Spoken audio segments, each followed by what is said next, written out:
Nous sommes le lendemain du Zayin Adar. On avait un très très beau cours cette semaine pour tout celui qui a entendu. Ah, les feuilles. J'ai même pas fait encore une fois les copies, tu vois. On va les faire. On va les faire tout de suite. Et dans le cours de la semaine dernière, celui qui se rappelle, celui qui a suivi, celui qui n'a pas dormi, c'était un cours qui nous parlait de Shema Israël et bénédiction pour se préparer. Comment se préparer à comment développer cet amour. Comment se développer cet amour qu'il y a entre Dieu et le peuple juif. On a dit toujours que c'est un amour à deux sens. Et on avait vu comment exprimer cet amour. Comment faire en sorte de pouvoir reconnaître la grandeur de Dieu, l'amour de Dieu envers nous. On a expliqué, contrairement aux autres décisionnaires qui pensaient que les brachot de Kriyat Shema, ils sont pas forcément là pour nous dire une préparation à la tefila. On dit non, quand l'Admor Zaken a expliqué comment en vérité, bien sûr qu'ils sont là, et que grâce à eux, on peut exactement savoir comment faire, quoi faire avec les deux brachot essentiels qu'on a le matin, qui est Yotzera Uvor Chosher, et après on a vu la deuxième bracha, qui est la suite, la deuxième bracha qui est, après Yotzera Uvor Chosher, la deuxième bracha qui était Avat Olam Aftanu. Et une fois que tu as ces brachot-là, tu ne peux plus rester sans vouloir apprendre, sans vouloir te rapprocher de Dieu, sans vouloir aimer Dieu. Donc ça, c'était dans le deuxième paragraphe du chapitre 49. Maintenant, on est dans la suite. Dans cette suite, ce qu'on va voir aujourd'hui, c'est que quand quelqu'un il se réveille avec un sentiment d'amour, automatiquement, naturellement parlant, une personne voudrait exprimer cet amour vers l'extérieur, voudrait faire en sorte que cet amour soit ressenti aussi à l'extérieur. Et la question, elle est, comment la faire sentir? Comment faire ressentir cet amour? Comment faire jaillir cet amour à l'extérieur? Comment on le fait? Et c'est pour ça qu'on va voir aujourd'hui que suite au schéma, qu'est-ce qu'on dit juste après? Après qu'on a vu les deux premiers paragraphes, les deux bénédictions qui préparent le schéma, juste après on a les mots Ve'ayu advarim ha'ele asher anochim etzafcha hayom al levavecha. C'est une des phrases qu'on a l'habitude de... Ah oui, c'est qu'on fait une copie, oui. C'est comment tu veux faire cette feuille? C'est ça, non, c'est pas ça, c'est ça. Comment faire en sorte d'exprimer cet amour? Comme on dit, quand tu parles surtout en hébreu, il y a une phrase qu'on a l'habitude de dire à chaque fois, tachlis, concrètement. Qu'est-ce que ça veut dire concrètement? C'est bien beau tout ce qu'on a vu jusqu'à présent, c'est bien beau tout ce qu'on a vu, l'importance de pouvoir comprendre. T'as mis deux? Ouais? Tu as deux? Non, lui il n'a pas non plus. Comprendre comment Dieu nous aime, comprendre comment Dieu est proche de nous. Mais comme j'ai dit tout à l'heure, la question elle est, qu'est-ce que ça me parle à moi dans la vie de tous les jours? Comment moi je vais changer par rapport à ça? Comment je vais être différent par rapport à ça? Alors tu me dis, Dieu m'aime, Dieu il est proche de moi. Très bien. Qu'est-ce que tu attends de moi? Qu'est-ce que tu veux que je fasse concrètement? Est-ce que pour ça, je dois commencer maintenant à laisser tomber mon travail, laisser tomber ma femme, laisser tomber mes enfants, et commencer à faire H24, la prière? Ou bien non, je suis droit de vivre une vie normale, je dois de vivre une vie intègre, et d'ailleurs, plus que ça, on voit comment la Torah te dit, que Dieu il te bénira dans tout ce que tu fais, ce qui veut dire que Dieu il attend de moi d'agir, Dieu il attend de moi de... Mais parallèlement à ça, aussi s'assurer de faire ce que Dieu il attend de nous. En deux mots, comment on peut synchroniser les deux? Comment on peut d'un côté comprendre la grandeur que Dieu il est proche de nous, merci beaucoup, que Dieu te bénisse. D'un côté, que Dieu il est proche de nous, effectivement, et de l'autre côté, comment je me sens en application, et c'est ça que l'Admor Zaken va nous expliquer ici, dans ce troisième paragraphe du chapitre 49. Pourquoi? Comme j'ai dit tout à l'heure, une fois qu'on a compris comment Dieu il est proche de nous, quand tu parles des fois des choses qui peuvent paraître totalement déconnectées de la réalité, tu veux savoir alors, comment je mets ça en application? Et ça, c'est le cours d'aujourd'hui. Mettre ça en application, puisqu'on n'a pas arrêté de parler les derniers cours, dans le chapitre 48, chapitre 49, qu'on peut revoir sur l'application et Torah, et sur les podcasts, les différents podcasts. La question, elle est, comment ça s'exprime par le Ve'ahavta, qui est la suite dans Kriyat Shema? Parce qu'il y a énormément d'amour envers Dieu. Alors concrètement, comment je traduis tous ces détails dans la vie de tous les jours? Qu'est-ce qu'on dit dans le Ve'ahavta? On dit que tu dois aimer Dieu, b'chol levavcha, avec tout ton cœur. On dit tout ton cœur, c'est les deux penchants, le bon penchant et le mauvais penchant. Avec tous tes cœurs, on n'a pas dit libecha, on a dit ba tabam, on a dit que tu devras les raconter, parler. Quelle différence entre la pensée et la parole? Et pourquoi c'est important? Une fois que ça arrive que quelqu'un, il est très, comme l'a dit dans le titre aujourd'hui, il a une émotion d'amour qui surgit. Et il voudrait l'exprimer et la faire ressortir. Comment le faire? Juste envoyer un WhatsApp, je t'aime avec 20 cœurs, ça fait quelque chose. Comment tu envoies un WhatsApp avec 20 cœurs à Dieu? Comment concrètement, qu'est-ce que tu as fait un geste pareil? La réalité, elle est que quand quelqu'un, il a une émotion, il est très content, il est très joyeux de certaines choses, il peut parler de cette chose-là, mais après quelques temps, il a fini de parler, ça redescend, il n'y a plus rien. Il n'y a rien qui sort de toutes ces grandes idées. Alors on va faire, on va dire, et concrètement, comme on dit, tard, dans le concret, ça ne change pas. Pour une fois, ça arrive que quelqu'un, il peut avoir des grandes idées, on va faire, on va dire, on va aller, et après qu'il a planifié de ses grands rêves, tard, on dit, dans la réalité, rien qui reste.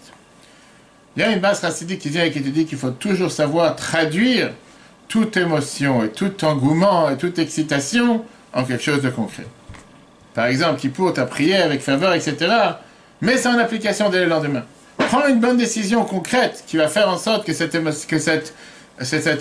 excitation va redescendre, dont le concret ne va pas disparaître. C'est comme un grand feu que tu as allumé, un grand feu de camp. Pour que ça tienne, il faut mettre du bois ou des autres choses. Si tu ne vas pas mettre du bois sans arrêt, le feu va disparaître. Donc même si tu es à une excitation grandiose, tu t'es émerveillé, tout ce que tu viens de voir, tout ce que tu viens de construire, tout ce que tu viens de monter avec ce que des Imra, avec on dit, les différents paragraphes qui sont préparation, un schéma. Mais si tu ne vas pas prendre quelque chose de concret, après la tefila, paf, c'est un ballon d'air qui éclate et il n'y a plus rien qui reste. Comme on a vu les dernières semaines à chaque fois l'importance de se préparer avec les bénédictions de créatures, comment Dieu il est grand, comment Dieu il abandonne tout ce qu'il fait. On a vu dans le cours précédent, comme quoi il y a ce reflet du fait que on ressent que Dieu est proche de nous, mais automatiquement on a envie d'être proche de lui. Et on a vu que ça s'exprime dans les mots qu'on dit dans le schéma, tu aimeras dire ton Dieu, bechol vafra, ou bechol nafshecha, ou bechol modecha, comme on a expliqué que ça veut dire bechol vafra, ça veut dire avec tous tes cœurs, avec tout ton bon penchant et mauvais penchant, bechol nafshecha, et bechol modecha, avec tout ton bien. Très bien. Maintenant, est-ce que quelqu'un s'est réveillé le matin et s'est dit, Dieu, je t'aime, je suis à toi, j'appartiens à toi, je pense qu'à toi, je fais que pour toi. La question, elle est, c'est des beaux mots. Mais qu'est-ce que ça veut dire je t'aime? Qu'est-ce que ça veut dire je suis proche de toi? La réponse, elle est dans la suite. Ces choses-là que je t'ordonne aujourd'hui, tu les enseigneras à tes enfants, et tu en parleras. Quel rapport entre les deux? Quel rapport entre Ve'ahavta, tu aimeras Dieu ton Dieu, les choses que je t'ai ordonnées aujourd'hui, tu les enseigneras à tes enfants et tu en parleras. Une fois que quelqu'un il est arrivé à cet amour et à cette soif d'aimer Dieu, ça peut rester parfois seulement une soif, rien de plus. Viens la Torah, elle te dit, tu dois l'exprimer. Quand tu n'exprimes pas quelque chose, il y a un problème. Exprimer, qu'est-ce que ça veut dire? Ça veut dire, Bartamam, parole de Torah, apprendre la Torah. Et ça, c'est la manière comment tu t'attaches avec Dieu. Comme je dis toujours, une fois un mari qui était marié avec sa femme depuis 15 ans, et que sa femme s'est plainte devant le tribunal en disant que depuis le mariage, il n'a jamais dit je t'aime. Et qu'est-ce qu'il a dit le mari? Je t'ai dit sur la choupa, ça suffit, le jour où ça change, je te fais savoir. La même chose avec Dieu. Pourquoi la Torah te dit, tu dois l'exprimer, tu dois le dire avec ta bouche. C'est pas juste, c'est quelque chose, oui, je réfléchis, ça me parle, mais concrètement, qu'est-ce que tu fais pour? Ce que la Moazakan a été dit dans le prochain paragraphe. C'est-à-dire que d'abord, tu dois méditer sur l'amour que Dieu a envers nous. Et prendre la chose au sérieux, dans le plus profond de ton cœur, le plus profond de ton âme. Ça ne suffit pas de réfléchir à ce qui est écrit, mais pense-y régulièrement. Après ça, tu dois essayer de vouloir te rapprocher avec Dieu, comme embrasser Dieu. Comment tu embrasses Dieu? Mais viens là, le Harizal, il t'explique qu'embrasser, il y a deux manières. Tu as ce qu'on appelle se coller bouche à bouche, et il y a se coller souffle à souffle. Souffle à souffle, c'est en deux mots. C'est la spirituelle, le fait de s'attacher l'un avec l'autre. Spirituellement, ça veut dire attacher ta sagesse avec la sagesse de Dieu. Quand tu réfléchis, tu fais rentrer dans ta tête la Torah, qui est la sagesse de Dieu, tu commences à réfléchir et méditer comme Dieu veut. Qu'est-ce que ça veut dire bouche à bouche? C'est pas suffisant de comprendre avec la tête, mais tu exprimes les mots avec la bouche. Et comme je dis, ça suffit pas de dire dans ta tête, je sais que j'aime ma femme, mais concrètement, combien de fois tu lui dis? Celui qui réfléchit va mettre ces choses. Combien de dire? La semaine dernière qu'on peut revoir sur l'application Torah sur les brachot de Shema. Elum kadeli ba'umocha dans les plus profonds de son cœur et de sa tête. Azaï memel automatiquement. Kamaim apanim la panim, comme on dit l'eau qui reflète, le visage qui reflète sur l'eau. Titlaet nafsho, son âme va s'enflammer. Vetit la bêche, elle va s'habiller, beruach nediva de manière large, les nadev, de se donner à fond. Le anier vela azov, kol hashalominaget. De mettre de côté et d'abandonner tout ce qu'il a en face de lui. Verrak, et seulement, le Dov Kaboïdber, si vouloir s'attacher envers Dieu, les Kalel Beoro de s'inclure, de s'envelopper dans sa lumière, Bidvika, Vachashika, comme le vu la dernière fois, avec attachement, avec souffle, Viprinat Neshikin, comme si c'était en train d'embrasser Dieu, Vedabkud, Rucha, Berucha, et s'unir un souffle avec l'autre, Kaniskar Leel, comme on a mentionné dans le chapitre 45. Ah, maintenant il te dit, ça c'est des beaux mots. C'est facile de dire une chose, qu'est-ce que ça veut dire embrasser Dieu? Qu'est-ce que ça veut dire être ensemble avec Dieu? Comment vraiment s'attacher avec Dieu, un souffle avec un autre? C'est pour ça que le verset te dit dans la suite. Ces choses-là seront sur tes cœurs, sur ton cœur, et tu en parleras. Qu'est-ce que ça veut dire tu en parleras? Comme c'est écrit Betzraïm, comme c'est écrit dans le livre d'Etzraïm, livre de la Kabbale chez Yichud Aneshikin, c'est quoi cette union de l'embrassage? Ikarol, l'essentiel, le Yichud Chochma Binadat, l'unification, l'union de la sagesse, l'intellect et la connaissance. Le Chochma Binadat avec la sagesse, l'intellect et la connaissance, en deux mots, ta sagesse avec la sagesse de Dieu, Veu Iyun Torah, quand tu t'approfondis dans la Torah, quand tu apprends la Torah, ta sagesse est unie avec la sagesse de Dieu. Ve'apé, et la bouche, ça sert à quoi? Ou Motsaro, à faire sortir le souffle. Ve'giluyo, le dévoiler, le prinat, gilu de la manière la plus dévoilée, ve'hainu, ce qui veut dire, prinatadi, de Torah. Concrètement, parler de la parole de Torah. Apprendre la Torah. Par ça que tu apprends la Torah, tu t'unis avec Dieu. Donc on a appris que comment on embrasse Dieu, comment on s'unit avec Dieu. Par ça que tu apprends la Torah. Mais la Torah n'est pas suffisante. La Torah n'est pas suffisante pour pouvoir comprendre la Torah. Il faut surtout dire les mots avec la bouche. Lire avec les yeux, tu ne lis pas un journal. Tu dois lire avec la bouche. C'est pour ça que la Torah te dit Vedibar Tabam. Ça tous les matins, tu en parleras dans le Velimatam Otam et Benechem les Daberbam. Tu enseigneras à tes enfants pour en parler dedans, parler, dire les mots de la Torah. On voit dans le Chumash, le Yamouch, Sefer la Torah, Azemi Picha, que le Sefer, la livre de la Torah ne doit pas partir de ta bouche. Ve'agit tabo yamam balayla, tu apprendras dedans jour et nuit, qui veut dire, celui qui n'apprend pas la Torah avec la bouche, il n'accomplit pas la mitzvah d'apprendre la Torah. Même si tu parles du plus grand gaon, du plus grand personne, tu dois lire avec la bouche, tu dois lire avec le... Tu n'es pas en train de lire un journal. Même si tu parles le plus grand gaon qui comprend les choses de plus grande profondeur. Même la bracha que tu dis le matin, tu dis la bracha Bekat Torah, on te dit à la dire la bracha, seulement si tu dis les mots avec la bouche. Shulchan Aruch, Orach Chaim, Sivan 47, Seif 2, à la Chabet. Pas seulement avec la pensée. Apprendre la Torah avec la pensée, c'est pas pour ça que tu apprends la Torah. Maintenant, il y a une autre mitzvah que tu vas gagner, parce que tu as appris la Torah, on ne peut pas dire que tu n'as rien fait. Oui, tu as eu la connaissance de la Torah. Mais ça se fait sans le dire. Mais la mitzvah, ce que la Torah te dit, qu'on dit dans le schéma tout le matin, veut dire, bah, tabam, tu dois en parler, c'est en parler avec la bouche, le dire avec la bouche.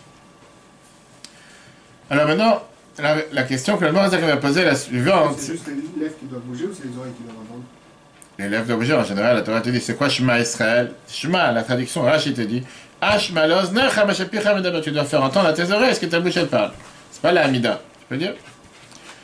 Ça veut pas dire que tu dois crier d'une manière que tous ceux qui sont autour de toi, ils ne peuvent plus rien faire parce que tu es là en train d'apprendre et faire du bruit pour montrer que tu es en train de faire quelque chose.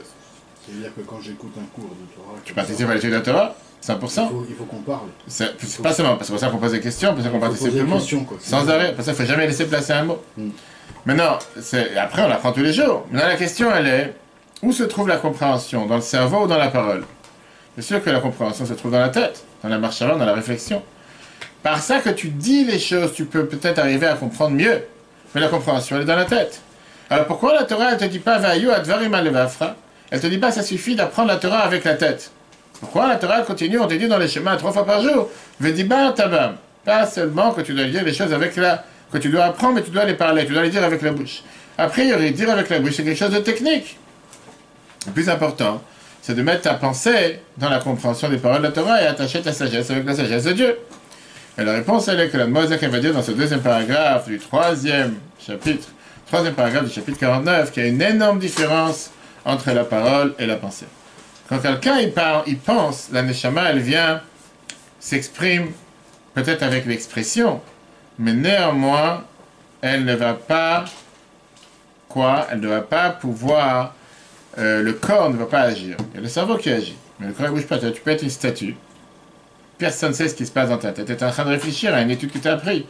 Mais le corps ne bouge pas. Quand tu parles, là, la bouche, elle parle, les nerfs, ils parlent, les vaisseaux, ils parlent, les membres, ils bougent. Et donc, ça, c'est ce qui devient comme une parole, qui devient du concret. Et c'est pour ça que la halakha, elle te dit, Akimat sfatav ave maaseh. Le fait de formuler les choses avec ta bouche, ça devient comme une action. Parce que en parlant, tu agis, c'est pas juste que tu parles avec la pensée. On lit tous les Shabbat matins dans la prière, Kol atzmotai tomana. Tous mes os vont parler, c'est pour ça que quand les juifs ils prient, en général ils bougent. Genre ils sont dans une salle de sport, comme tous les non-juifs pensent que quand ils voient un juif qui est en train de prier, ils pensent qu'il est dans une salle de gym. Descartes, il avait faux complètement. J'ai pas entendu. Descartes, il avait tout faux. Ok, donc ça c'est l'important. Je pense donc je suis. Ça c'est l'importance de la parole sur la pensée. Quand tu parles des paroles de Torah, pas ta parole, ça passe à travers le corps, ça passe à travers l'âme animale, et automatiquement tu fais rentrer la Kedusha à l'intérieur du corps. Même le manger que tu manges te donne la force de pouvoir faire agir le corps et parler, et donc le manger participe aussi à cette Kedusha, à cette sainteté. Il te dit la fameuse phrase, comme c'est écrit, Kol motza pi Hashem yechia Adam, on a vu ça dans Dvarim, sur chaque chose que la parole de Dieu sort, l'homme y vit. Je veux dire, malgré que par la pensée, par ça que tu approfondis dans l'étude de la Torah, tu peux attacher ton cerveau avec la sagesse de Dieu. Kol makom, néanmoins, lo yatsa yedecha vato, tu n'es pas quitte. Beiru veiyun levado, seulement en pensant, seulement en réfléchissant. Jusqu'à ce que tu sors les choses avec ta bouche, avec tes lèvres. Il chot Talmud Torah, c'est dans les lois du Shulchan Aruch, les lois du Talmud Torah, Siman 2, Halacha 12. Pourquoi? Parce que pour pouvoir faire descendre Or En Sof Baruch Hu, cette lumière de Dieu qui est infinie, le matin en bas, avec l'âme vitale, Ashochet Bedam Adam, qui règne, qui réside, dans le sang de l'homme, Amitav, et qui se crée. Tout ce que l'homme y mange et y boit, mais de même, du minéral, végétal et l'animal, pour pouvoir les élever tous envers Dieu, avec le monde entier, pour le kalelan et les inclure avec toute cette union et cette lumière de Dieu, qui va éclairer dans le monde, et tous ceux qui habitent sur terre, ils prennent de manière dévoilée. Ça peut se faire, ça à travers la parole. C'est comme tu dis tout à l'heure. Tu peux penser du matin jusqu'au soir que tu aimes ta femme, mais si tu le dis pas, ça veut rien dire. Idbo de doute, ça veut rien dire, c'est pas mauvais d'abord, idbo de doute, de se méditer. Idbo de doute, ça veut dire méditer. Mais méditer, c'est pour ça que la tefila, tu ne le fais pas avec les lèvres, tu ne le fais pas avec la bouche, avec la tête, tu le dois exprimer avec les lèvres. Il faut dire les choses. Mais c'est pour ça que tu pries, c'est pour ça qu'on fait la tefila tous les jours, parce que si ça aurait été tellement plus simplement, ça aurait été suffisant, je veux dire, de penser, que c'est besoin d'avoir toute la partie de Shacharit, tout ce qui est des Imra, etc. C'est besoin de le redire à chaque fois, chaque jour, parce que à force de le dire, par ça tu le penses, et par ça tu agis comme ça. Mais si tu le dis pas, ça reste dans la pensée, ça s'exprime pas, ça s'évapore. Et comme c'est écrit, Vénik la voix d'Hachem, Dieu va se dévoiler vers Raoul Kolbassar et tout le monde va pouvoir voir comment Dieu existe.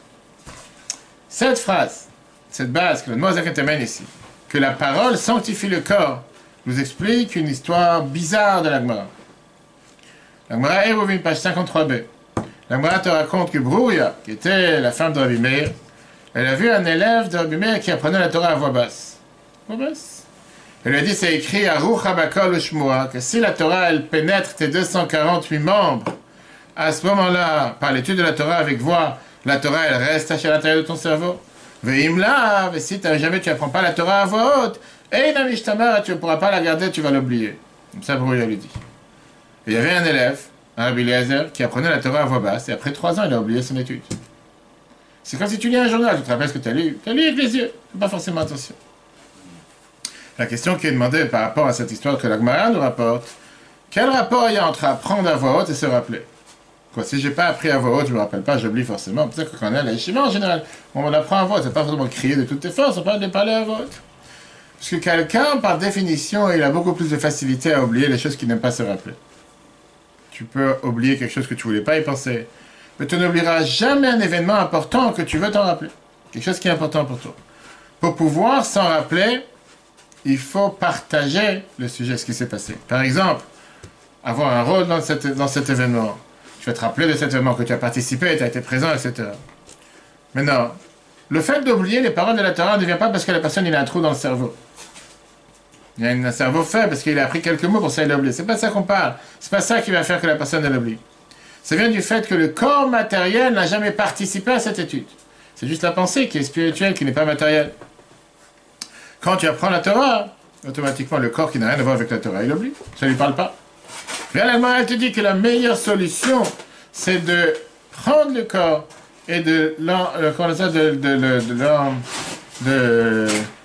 le faire entrer dans l'armée, comment on dit, L'embrigadé. l'embrigader, si tu veux pas, de le faire participer, le corps participe à l'étude de la Torah. Quand tu apprends la Torah à voix haute, automatiquement la bouche elle parle, le corps il agit, hein? L'enrôler. L'enrôler, exactement. Et automatiquement, il ne faut pas oublier la Torah, et on a vu ça dans le Tanya, chapitre 37, qu'on peut revoir, c'est l'application et Torah. Donc maintenant, on a vu la première phase d'aujourd'hui, que la parole sanctifie le corps. Une fois que la parole sanctifie le corps et le monde, automatiquement, c'est totalement différent que la pensée, qui est la pensée est essentiellement pour le cerveau, n'est pas forcément pour le corps. C'est ça que j'ai déjà entendu qu'il fallait chanter même. Chanter, c'est autre chose, à part chanter. Tu peux chanter, le problème, c'est quand tu chantes. Chanter ce que tu dis. Pas chanter. Avec une chanson. Ça dépend. L'étude de la Torah, sa chanson, dans l'étude, chacun il apprend comme il a envie, tu peux apprendre à vote. Maintenant, pourquoi c'est vraiment important que les paroles de la Torah passent à travers le corps? Qu'est-ce qu'il y a s'il reste seulement dans la tête? Parle apparemment d'un descend de niveau, tu as forcément besoin que ça passe à travers le corps. Et là vient une des bases fondamentales du judaïsme en général, et de la chassidoute en particulier, et du Tanya en particulier des particuliers. On a vu dans les chapitres 35 à 40, la Moazakhet a expliqué que le but pourquoi Dieu a créé le monde, c'est pour avoir une résidence ici-bas. Et on a commencé la semaine dernière Shabbat Trouma, dans laquelle, comme on dit, Dieu fait en sorte que chaque fois les cours de Tanya sont en rapport avec la paracha. Que Dieu te dit, construisez-moi un temple afin que j'hérite parmi vous. Quelle est cette folie? Dieu a besoin d'avoir un appartement, une résidence secondaire pour éviter de payer les impôts. Qu'est-ce qu'il a besoin d'une chose pareille? Et la Torah te dit clairement que Dieu voulait. Alors, la Kabbalah t'explique qu'il n'y a pas de logique, il n'y a pas de réponse. Lui, il n'y a pas de réponse, il n'y a pas une explication pourquoi Dieu voulait absolument avoir une résidence ici-bas. Mais c'est un fait que Dieu a envoyé la Neshama dans ce monde. La Neshama, elle est spirituelle. Le corps, il est matériel. L'âme animale, elle est matérielle. Le fait que la Neshama est descendue dans ce monde, c'est pas pour réparer la Neshama. Pas pour que la Neshama est déjà parfaite, c'est une parcelle divine, on l'a déjà vu plusieurs fois. Chaque descente, c'est fait pour influencer le corps et le monde, pour sanctifier le corps et le monde. Ça, c'est le but de tous les mitzvot. Le but de les mitzvot, c'est pas de laisser la sainteté dans son endroit où elle est perchée spirituelle, mais de sanctifier l'existence matérielle avec ces trois points principaux. Le corps, le manger qui donne de la force au corps, et les objets du monde qui nous donnent la possibilité de faire une mitzvah. C'est pour ça que la majorité des mitzvot que nous avons s'appellent des mitzvot maasiyot, mitzvot concrètes. Ce pas des mitzvot rouchaniyot, ce pas des mitzvot spirituels. C'est des mitzvot qui doivent se faire à travers le corps ou à travers un objet. Il n'y a presque pas de mitzvah qui est faite spirituellement. Ça n'existe pas. Tu ne fais pas la circoncision spirituellement, tu ne fais pas kiddush spirituellement, tu ne manges pas la matzah spirituellement, tu ne fais pas un talit spirituellement. Même la tfila, c'est la bouche qui parle.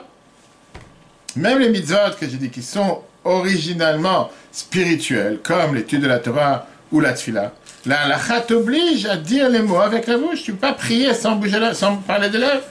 Tu ne peux pas te suffire de penser avec ton cerveau ou le sentiment qu'il y a dans le cœur. On l'a vu tout à l'heure, akimat, sfata, vevemaaseh. Par ça que tu ouvres la bouche, par ça que tu mentionnes, tu dis les mots, automatiquement tu fais la mitzvah. Et c'est par ça que tu dis les mots avec la bouche que tu sanctifies le cœur. Si tu parles seulement avec la tête, tu pries avec ta tête, peut-être que tu as prié avec ta tête, mais la mitzvah de tefila, tu n'as pas fait. Tu n'as pas dit les mots avec la bouche.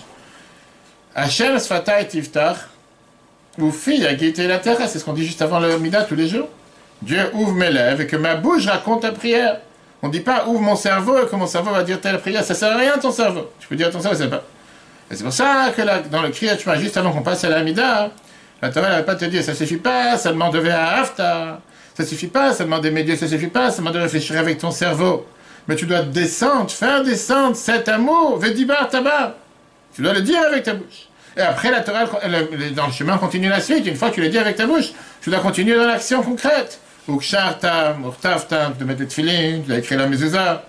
Tu passes du cerveau aux choses concrètes. Maintenant, la question, elle est... Alors, passons à l'inverse. Revenons maintenant tout à l'envers. Si le but, c'est que la Neshama est descendue pour sanctifier le corps, si le but, c'est quoi? C'est que les choses passent à travers le concret, qu'est-ce que j'ai besoin d'avoir le cerveau? Fais les choses sans comprendre. Fais les choses sans tête. Fais les choses sans méditer.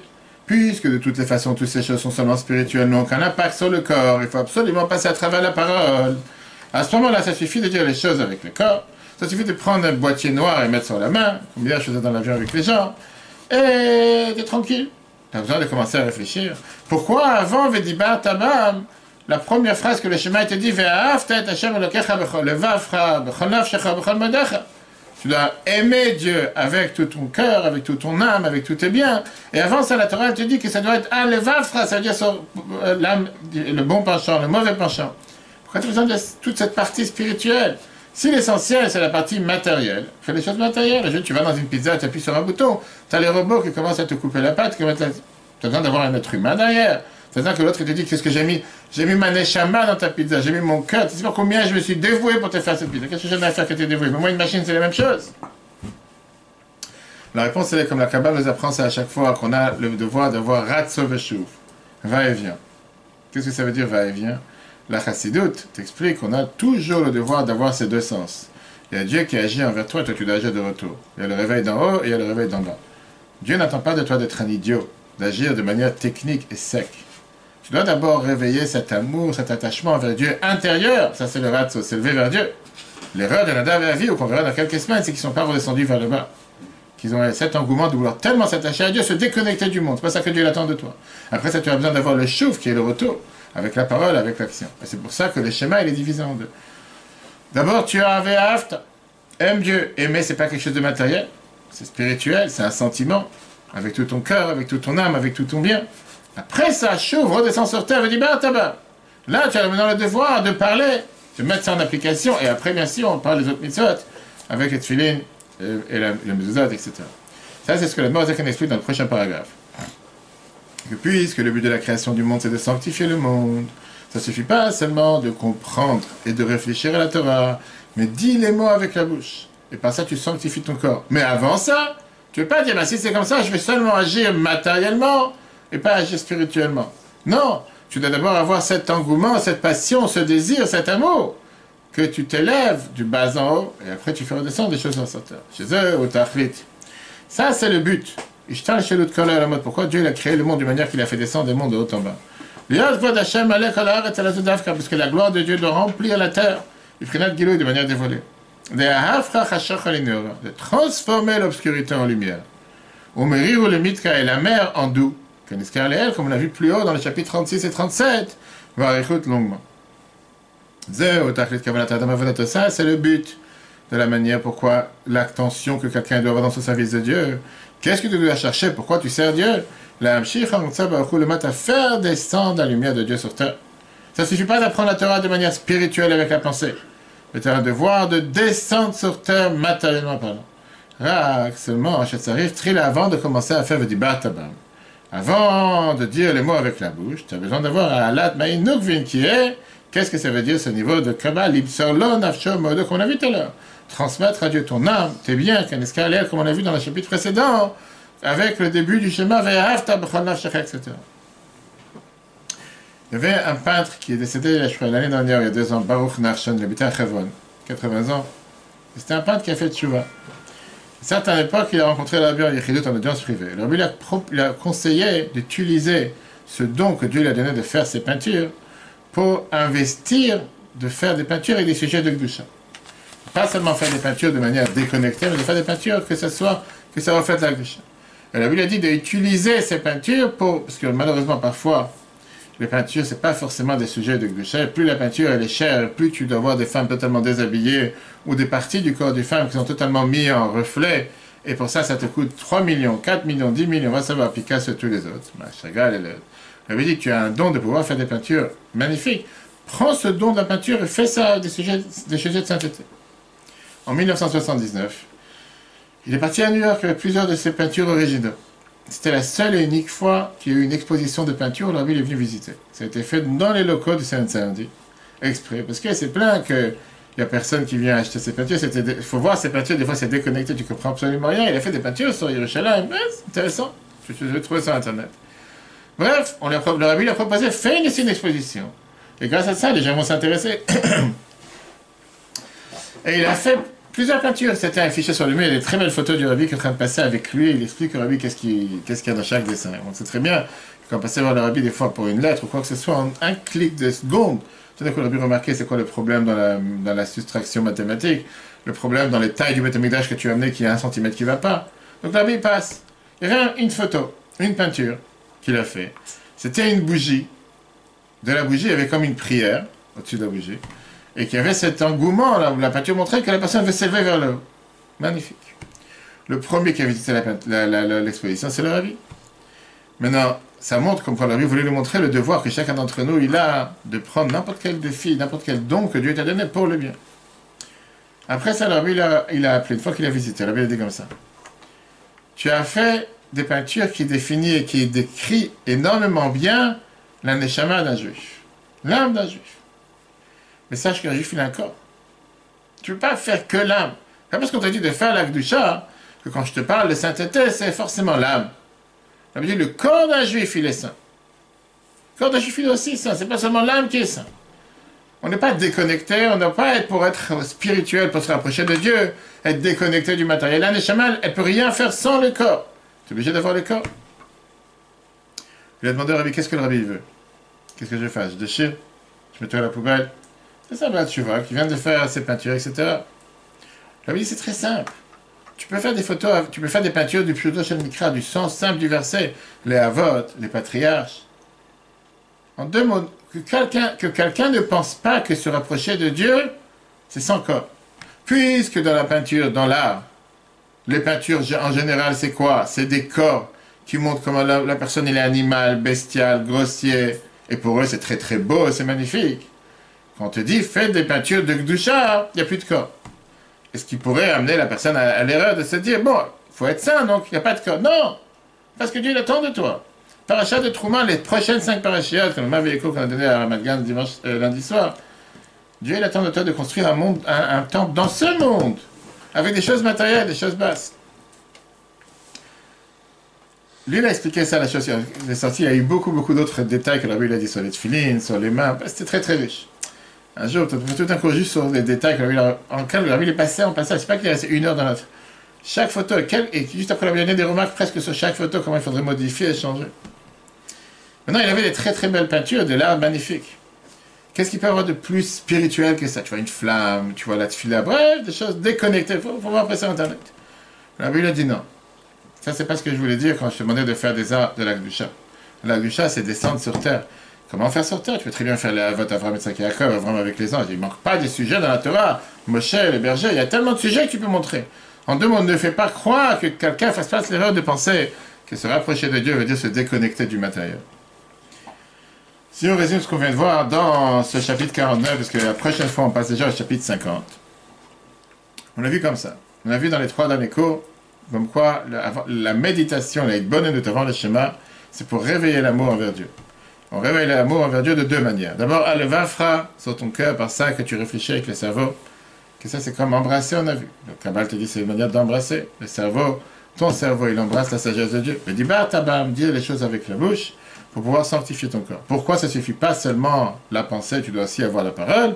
Parce que le but de la création du monde, c'est de sanctifier ce monde matériel et de le transformer en l'obscurité en lumière. Donc avec ça, on a vu les 2 parties du schéma. D'abord, on a vu comment mettre ça en concret.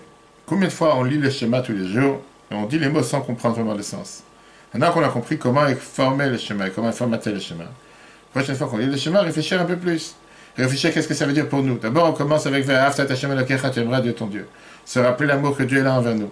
Par ça qu'on se rappelle l'amour que Dieu est là envers nous, automatiquement ça nous réveille un amour forte et puissante envers Dieu. Comme on a dit, on sait combien Dieu il nous aime, combien on a envie d'aimer. Après ça, ces choses seront sur ton cœur. Comment exprimer cet amour? Par l'étude de la Torah. Par ça qu'on reconnaît la sagesse de Dieu et qu'on l'intègre à l'intérieur de notre cerveau. Après, ça veut dire tabam.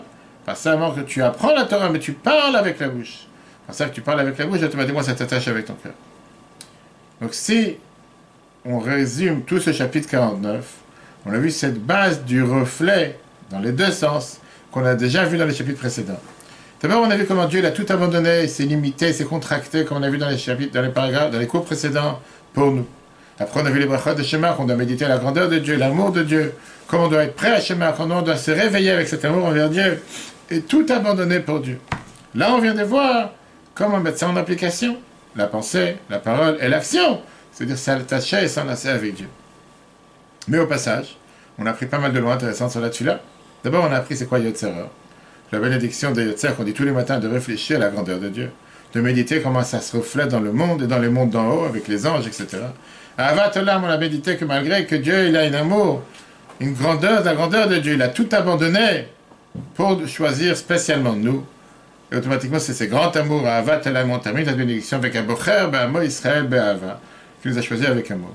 On a continué avec Shema Israël Ve'ahavta après cette méditation dans la grandeur de Dieu, le fait qu'il a tout abandonné pour nous. Alors nous aussi, maintenant, on a le devoir d'aimer Dieu. C'est pour ça qu'on dit Ve'ahavta et Hashem Elokecha, tu aimeras Dieu ton Dieu. Et on a expliqué dans le cours précédent, qu'est-ce que ça veut dire tu aimeras Dieu ton Dieu. Tu as le devoir de tout abandonner dans tout ton cœur, toute ton âme, toutes tes pensées. Et après, on a vu que pour pouvoir réveiller cette volonté de s'attacher avec Dieu, tu dois d'abord méditer, comprendre la Torah avec ta sagesse. Comment? Par la parole.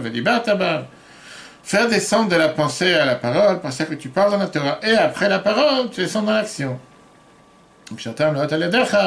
Après la parole arrive l'action, les tefilines, les mezuzot, etc. Le prochain chapitre, maintenant qu'on a vu comment l'amour reflète le visage sur l'eau, fait refléter ton visage, la semaine prochaine, on commence déjà toute une autre série. Et ça, c'est le prochain film qui parle de l'amour avec le feu. Pourquoi l'amour avec le feu? Parce que jusqu'à présent, on a vu qu'il y a des différents types d'amour, qu'il y a une manière de pouvoir aimer Dieu, comment s'attacher avec Dieu. Dans la Gemara, on nous raconte une histoire intéressante, une histoire qui peut faire peur, en te disant qu'il y a 4 qui sont entrés dans le paradès. 4 qui sont entrés dans, on va dire, les champs célestes. Ben Hazai, il est rentré et il est mort. Et parmi les 4, le seul qui est ressorti vivant, Rabbi Akiva. Nichnaz b'shalom ve'yatza b'shalom. Est-ce qu'on verra la prochaine fois quel était le risque? Qu'est-ce qui s'est passé avec les premiers? Comment se fait-il que les 3 premiers sont rentrés et ne sont pas ressortis? Et lui, il est ressorti. Et on verra qu'est-ce que ça veut dire cet amour avec Dieu qui ressemble au feu. Quelle est la différence entre un amour qui ressemble à l'eau et un amour qui ressemble au feu? Parce que quelqu'un dit à sa femme, je t'aime comme de l'eau, je t'aime comme du feu. On va voir la différence entre les deux, on va voir le risque que parfois quand tu veux vouloir trop te rapprocher de Dieu en te déconnectant du matériel, tu finis par ne pas faire la volonté de Dieu. Parce que le but pourquoi Dieu nous a créés, c'est pas pour se déconnecter, mais pour rester ici sur terre. Si Dieu veut, le cours sera un replay sur l'application Torah. On va laisser le début de 50 pour la semaine prochaine pour ne pas confondre les deux sujets. Lundi soir, on a un très très beau cours sur la paracha de la semaine et surtout sur le Zayin Adar, l'importance du 7e Adar hier, qui était le jour de l'Eula de Moshe Rabbeinu. C'est très bien qu'il y ait des débats dans la halakha, que c'est le premier Adar ou le deuxième Adar, on dit qu'on fait les deux. Et on a vu l'importance de ce jour qui a transformé le mois d'Adar à Chodesh Hashem Nepach, et grâce à ça on a eu la fête de Purim, et grâce à ça la fête de Pessah et le don de la Torah. On a expliqué longuement qu'on peut voir sur l'application Torah comment être joyeux. Malgré que parfois il y a des situations qui font que tu ne veux pas être joyeux. Comment être joyeux, on peut le voir sur l'application. Et si Dieu veut à l'heure à 14h, on a le deuxième cours sur Sha'ar HaBitachon, numéro 3, qu'on apprend depuis maintenant plusieurs semaines. Dans Sha'ar HaBitachon, on verra aujourd'hui quelles sont les choses auxquelles les gens ont tendance à accorder leur confiance et comment ils n'assurent pas leur sécurité, malgré qu'ils ont confiance en ces choses-là. Si Dieu veut à 14h, tous les cours en replay sur Torah et sur les podcasts Spotify, Google et Apple. Très bonne journée à tous et à la semaine prochaine.